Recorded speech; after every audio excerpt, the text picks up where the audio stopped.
Hello everyone and welcome to today's video. Today we're setting up my bullet journal for the month of November, and not to brag, but I went all out for the cover this month.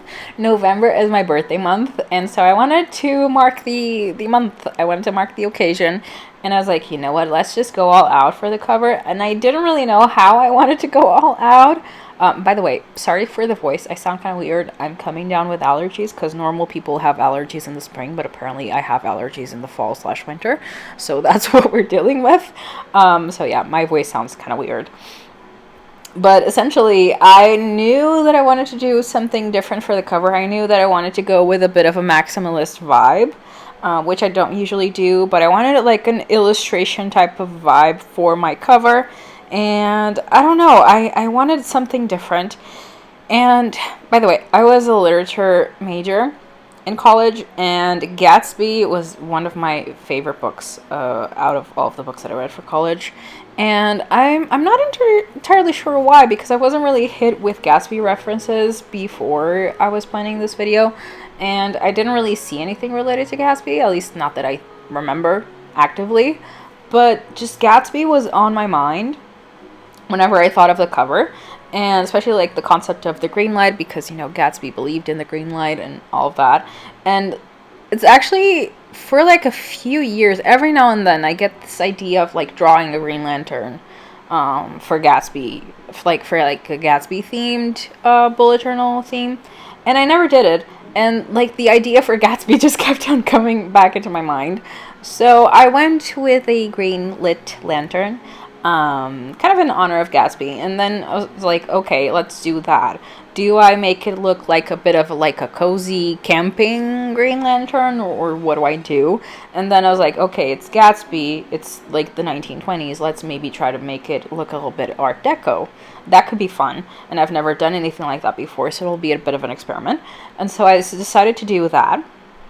Then I was thinking about, okay, like, how do I make this look green? How do I do that? And then I was thinking about the color palette. The color palette that I had originally thought of has nothing to do with the one that you'll actually see on this video. I had picked out this green because I wanted it to be bright, but then I had like darker shades of green and like muted beiges and oranges, because I was trying to go with a very like Art Deco color palette.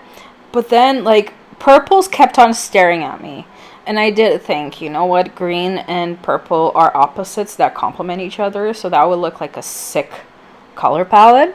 It's gonna deviate from the Art Deco, but let's screw it, let's try and let's see how this goes. And the dark purple marker that you see on the border, I've had this for like 3 years at this point, and I love this shade, but I had never used it before because it kind of never really goes with the vibe of anything that I'm going with. So I was like, you know what, let's bring in this dark purple, let's bring in like a lilac, and let's see how this goes. And it turned out so sick. I'm in love with this, not to brag, and I try to go for a vibe of humbleness, but listen, this turned out really great. And I added some daisies, because, you know, Daisy, Gatsby, as a little bit of a reference to it. And I tried to do like a bit of a like Art Deco coloring. At the end, it kind of turned out a bit of a mixture, because I feel like the style of the illustration of itself is very Art Deco, but then like the mixture of the purple, I don't know, it gives it like a more of a royal vibe, and so it kind of looks like Art Deco Gatsby meets like, I don't know, King Arthur. It turned out really like fun and different and really cool, and I'm really happy. And this took me like a long time, I'm not even gonna lie. Actually, I'm kidding, it could have taken way longer than it should have, actually, for the illustration. I was actually like smart, and I used vellum paper, because like I basically just drew like 1/4 of the border with like the intricate details, and I copied that onto vellum paper, and then I just transferred it onto the other side, so that it took way less time than it was going to. And then the lantern, it actually took me way less time than it could have taken me. And as a whole, like, the cover actually didn't take that long to sketch out. It took an insane amount of time to actually draw out. Like, to do what you're seeing on the footage, this is incredibly sped up. This took me like an hour and a half. Do I usually take this long for covers? Absolutely not. But you know what? It's my birthday month, and I was really committed to making this like my most extra maximalist cover that I've ever done. And here you see me just going in with a white gel pen to make things pop, and I'm so glad that I did that, because like the detailing over the purple really needed that pop. I'm so happy with this cover. And then we go into my monthly log. Yeah, my monthly log. This month I decided to make the boxes bigger and to just remove anything on the sides and kind of just go with a bit of a frame.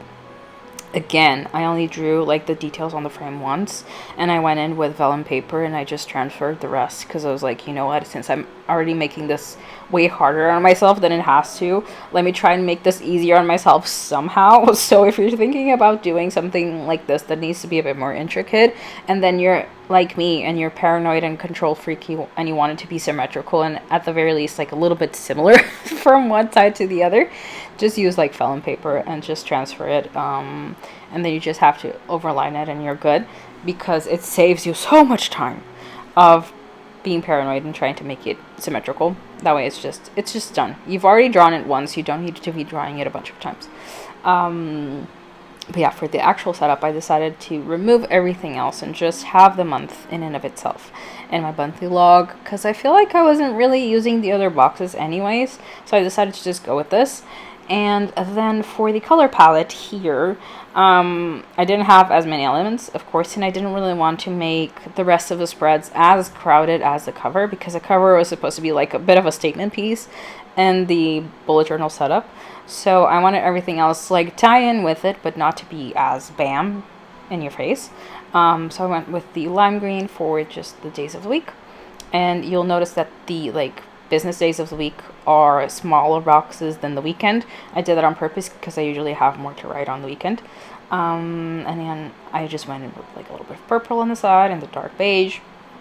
I didn't want to go super crazy, though. I feel like, I don't know, the color palette works super duper well on the cover because it's such like a busy thing, and so all of the colors really match together and well, and they marry together very well. But then throughout the theme, like, I feel like it's kind of off, and maybe it's just that I'm not used to it. Maybe it's just that I'm really used to like my little beiges, my baby pinks, and muted colors when it comes to like my actual spreads. I'm not used to such bright colors. Maybe it's just me, but I don't know, it feels kind of off. Like I'm not used to it. Moving on to my goals page, I feel like I've done this like the same way like the last 2 months. But basically just I have like my goals in the middle, and then I break this down between weeks. Like the month has 4 weeks, so I break this down so that I can like allocate what I'll be trying to do each week to achieve the goals that are in the middle.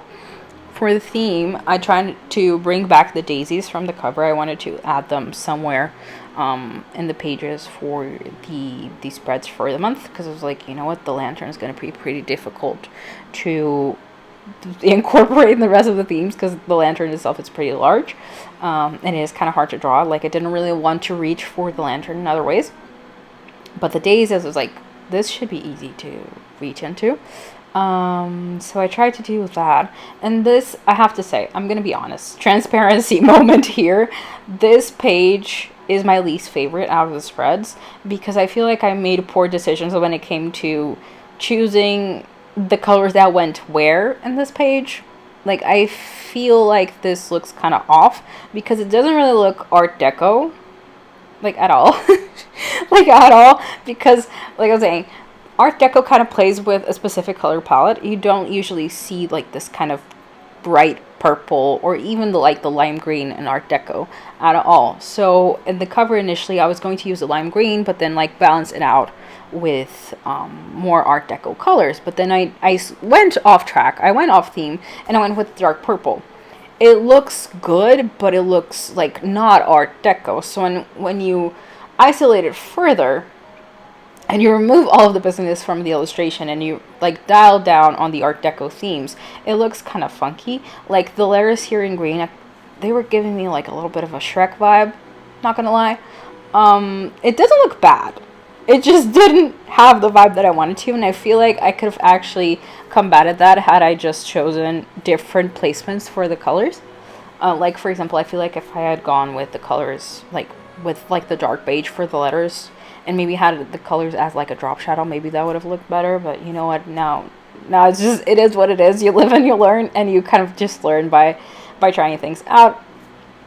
For my highlights and development page, I decided to bring back the cover, not the cover, the frame that I have in the cover, and I wanted to do this, like, kind of just bring back that more intricate, elaborate element.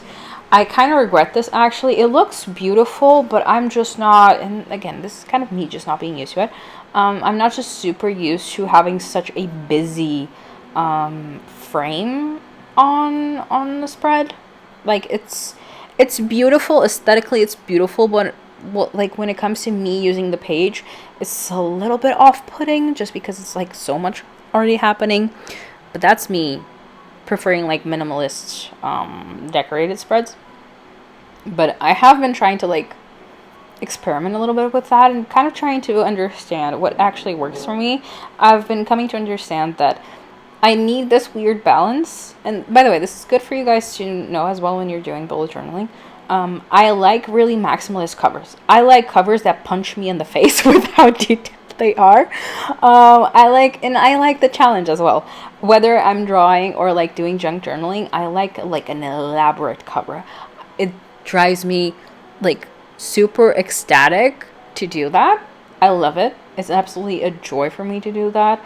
But then with the spreads, I like to be elaborate in how they work and how functional they are, and not necessarily how busy and visually like striking they are. I would have preferred, for example, for the decorations in this page, in hindsight now, to be a bit more dialed down and maybe like work a bit more on the structure for the page, because for my highlights and development, this is just for me to write like things that went well in the month, things that I'm happy about, things that I'm proud about, things that I feel like I've grown as a person, maybe situations that I learned from, maybe just like skill sets that I expanded on, things like that. But maybe, for example, I could have dialed down on the decoration aspect, and maybe I could have developed a bit more on like prompts, maybe right on here, or maybe ways for this page to work. It has worked for me like this in the past, but maybe I could have just worked on that, and I feel like I was just a bit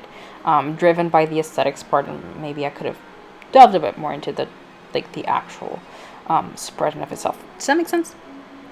But I went with the exact same colors on the page, and again, in hindsight, I feel like maybe I could have played around with the colors, because then I do that for like the weeklies, and I love how that turned out in the weeklies, but I'm spoiling spoilers. We'll see that a little bit more. But I absolutely do love like the usage of this purple with the details on top. I feel like it's really nice. But yeah, it's a matter of me getting used to like busier spreads, to the color palette looking good in one application, but then maybe not looking as best in other applications. Like, I feel like it works beautifully for the cover illustration, but then like this isolated, maybe it's a bit weird. Or maybe it just could have been with different applications. For the habit tracker, I love this page. I love this page so much. I actually hadn't done a habit tracker in a while now, like for several months at this point. I have a bit of a love-hate relationship with habit trackers. On the one hand, they keep me accountable, but also on another one, I feel like for me, it's very easy for me to try to be super perfectionist and try to like build out this super extensive routine in habit trackers. And then like there's this unrealistic expectation that I'll do them when it's not really possible. And also, I feel this pressure to be perfect as I fill out my habit tracker. And sometimes if you're just building the habit, you're not really going to be like super efficient and super like good at keeping up with it. You're just building the habit. Maybe you do like twice a week and then you don't do the rest, and maybe the next week you do it 3 times, and that's normal. And now I have I feel like I have a healthier relationship with building habits and having that mentality. But it also made me sad to think that I was like gonna grab my bullet journal and I hadn't done like any of the habits that I had in my habit tracker that day. It was a bit of like a guilt moment, and that led me to not really use my bullet journal. But right now I'm in more of a mindset of like facing like the actual reality and facing the music. And so I do need absolutely something that gets me to pick up my bullet journal every day, because I've been struggling with actually using my bullet journal. If I don't have like something that causes me to mark something on it every single day, because I don't really need to use my bullet journal every day.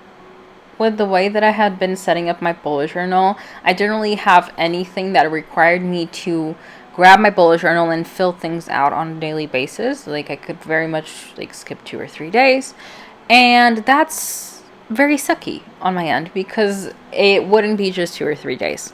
I've gone like sometimes for weeks without using my bullet journal, and that's not good, because actually like my bullet journal is my anchor to like reality and to having a clear vision of what I'm doing with my life. Not even kidding. Just for me to stay accountable of what I'm doing, to stay on top of my goals, to stay on top of the things that I'm trying to achieve.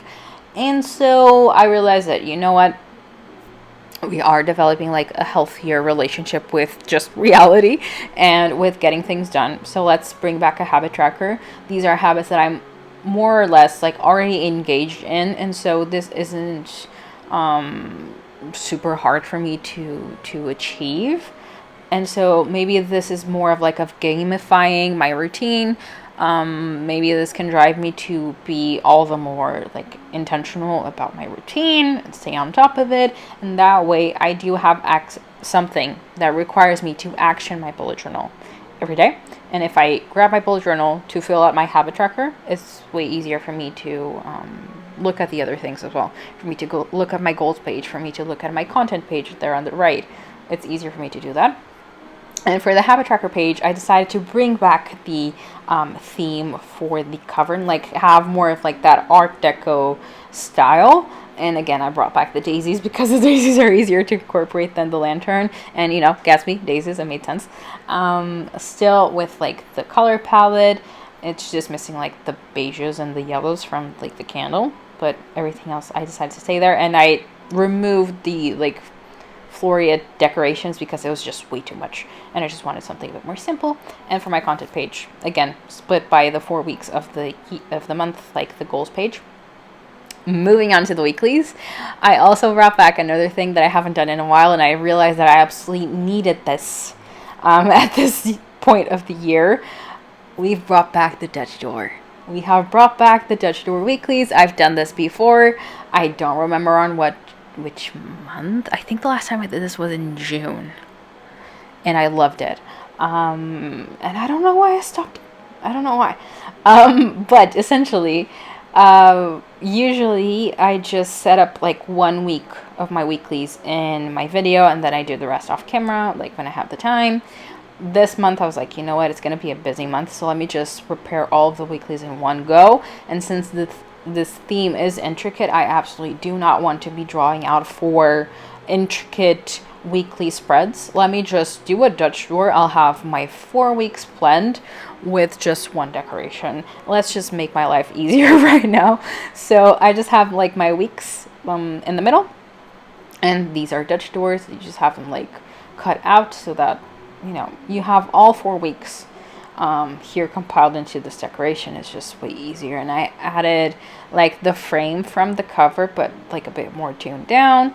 And I have like a mini lantern on top of the calendar for the month, which I thought was really cute.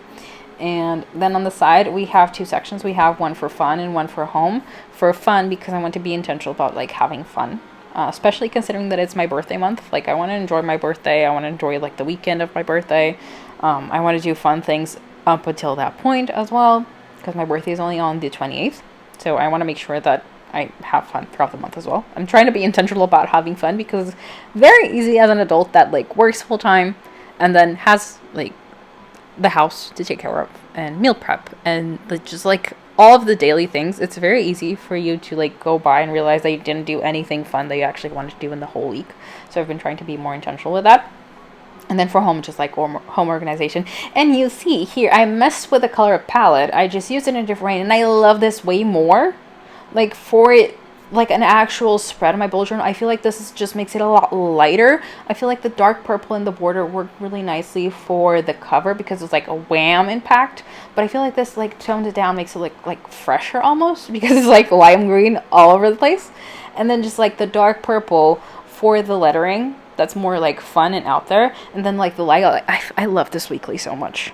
Like I love this. I love how just like changing the placement of the colors made it look so much fun. And see, this is what I meant with like the placement of the colors. I swear I wasn't trying to be pessimistic and like perfectionistic. It's just that like this worked so well, and I'm so happy with this one. And I just kind of wish I played around more with where I was placing things. But you know what? I was trying to be less perfectionist and like just go with what I was feeling at the time. Moving on to the final flip through. I love this cover. Like I love this. I'm so happy that I decided to take a risk and just go all out there. It turned out so nice, and I hope you guys enjoyed this video. Let me know which one of these spreads is your favorite, and also I have a question because 2026 is fast approaching, and I'm curious, what kind of bullet journaling videos would you guys like to see to prepare for the year ahead? Would you like to see like maybe like 2025 in review? Would you like to see ideas for spreads, ideas for themes, ideas for different type of bullet journals to use, ideas for, I don't know, just like how to be efficient, how to use your bullet journal better? Whichever you would like to see. I'm interested to see how you guys need help maybe with ideas to prepare for your bullet journal for the year ahead. Thank you so much for watching, and I'll see you in the next one. Bye!